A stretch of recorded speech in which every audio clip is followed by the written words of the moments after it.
ಲೋಕಸಭೆ ವಿಪಕ್ಷ ನಾಯಕ ರಾಹುಲ್ ಗಾಂಧಿ ಮತಕಳ್ಳತನ ಆರೋಪವನ್ನು ಚುನಾವಣಾ ಆಯೋಗ ತಿರಸ್ಕರಿಸಿದೆ. ರಾಹುಲ್ ಗಾಂಧಿ ಆರೋಪದಲ್ಲಿ ಸತ್ಯವಿಲ್ಲ. ಆಳಂದ ಚುನಾವಣೆಯಲ್ಲಿ ಕಾಂಗ್ರೆಸ್ ಗೆಲುವನ್ನು ಉಲ್ಲೇಖಿಸಿ ಆಧಾರರಹಿತ ಎಂದಿದೆ.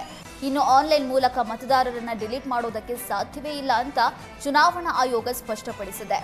ರಾಹುಲ್ ಗಾಂಧಿ ಹೇಳಿದಂತೆ ಯಾವುದೇ ಮತ ಡಿಲೀಟ್ ಆಗಿಲ್ಲ ಅಂತ ಚುನಾವಣಾ ಆಯೋಗ ತಿಳಿಸಿದೆ.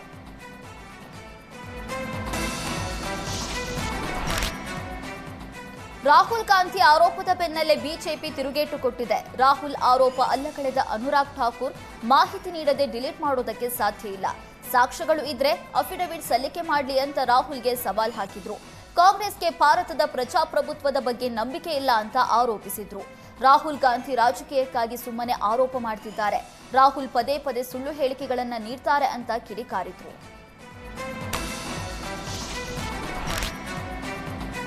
ಕಲ್ಯಾಣ ಕರ್ನಾಟಕ ಪ್ರದೇಶದ ಆಳಂದ ಕ್ಷೇತ್ರದಲ್ಲಿ ಮತದಾರರ ಪಟ್ಟಿ ಡಿಲೀಟ್ ಬಗ್ಗೆ ರಾಹುಲ್ ಗಾಂಧಿ ಆರೋಪ ಮಾಡಿದ್ರು. ಈ ಬಗ್ಗೆ ರಾಜ್ಯ ಕಾಂಗ್ರೆಸ್ ನಾಯಕರು ಕೂಡ ಚುನಾವಣಾ ಆಯೋಗದ ವಿರುದ್ಧ ಕಿಡಿಕಾರಿದ್ದಾರೆ. 100% ಹೇಳ್ತಿದ್ದೀನಿ, ಇದು ಬಿಜೆಪಿಯವರೇ ಮಾಡ್ತಿರೋದು ಅಂತ ಸಚಿವ ಪ್ರಿಯಾಂಕ್ ಖರ್ಗೆ ಆರೋಪಿಸಿದ್ರು.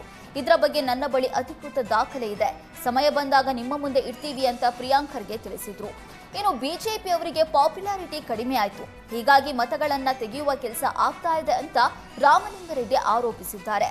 ಆಳಂದದಲ್ಲಿ ಮತಕಳ್ಳತನವಾಗಿ 5-6 ವರ್ಷ ಆಗಿದೆ ಅಂತ ಸಚಿವ ಸಂತೋಷ್ ಲಾಡ್ ಆರೋಪಿಸಿದ್ರು. ಇನ್ನು ಬಿಹಾರದಲ್ಲಿ 3 ಲಕ್ಷ ಮನೆಗಳಿಗೆ 0 ನಂಬರ್ ಕೊಟ್ಟಿದ್ದಾರೆ.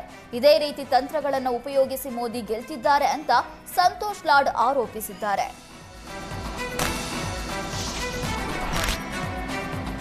ರಾಹುಲ್ ಗಾಂಧಿ ಆರೋಪಕ್ಕೆ ಕೇಸರಿ ಪಡೆ ಕೌಂಟರ್ ಕೊಟ್ಟಿದೆ. ಮೋದಿಯವರ ಮೇಲೆ ಮಾತಾಡೋದಕ್ಕೆ ಏನೂ ವಿಷಯ ಇಲ್ಲ ಅಂತ ಮತಗಳವು ಬಗ್ಗೆ ಮಾತಾಡ್ತಿದ್ದಾರೆ ಅಂತ ಶಾಸಕ ಎಸ್ಆರ್ ವಿಶ್ವನಾಥ್ ತಿಳಿಸಿದ್ರು.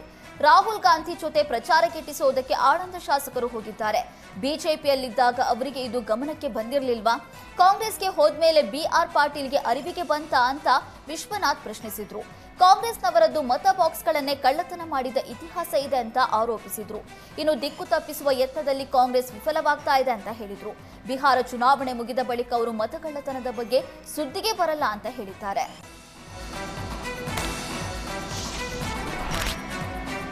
ರಾಹುಲ್ ಗಾಂಧಿ ಮತಕಳ್ಳತನ ಆರೋಪಕ್ಕೆ ಮೈಸೂರು ಸಂಸದ ಯದುವೀರ್ ತಿರುಗೇಟು ಕೊಟ್ಟಿದ್ದಾರೆ. ಈಗಾಗಲೇ ಕೇಂದ್ರ ಚುನಾವಣಾ ಆಯೋಗ ಸ್ಪಷ್ಟವಾಗಿ ಹೇಳಿದೆ, ಅವರ ಆರೋಪಗಳಿದ್ರೆ ಚುನಾವಣಾ ಆಯೋಗದ ಮುಂದೆ ಅವರ ದಾಖಲೆಗಳನ್ನ ಮಂಡಿಸಲಿ ಅಂತ ಮಡಿಕೇರಿಯಲ್ಲಿ ಸಂಸದ ಯದುವೀರ್ ಒಡೆಯರ್ ಹೇಳಿದರು.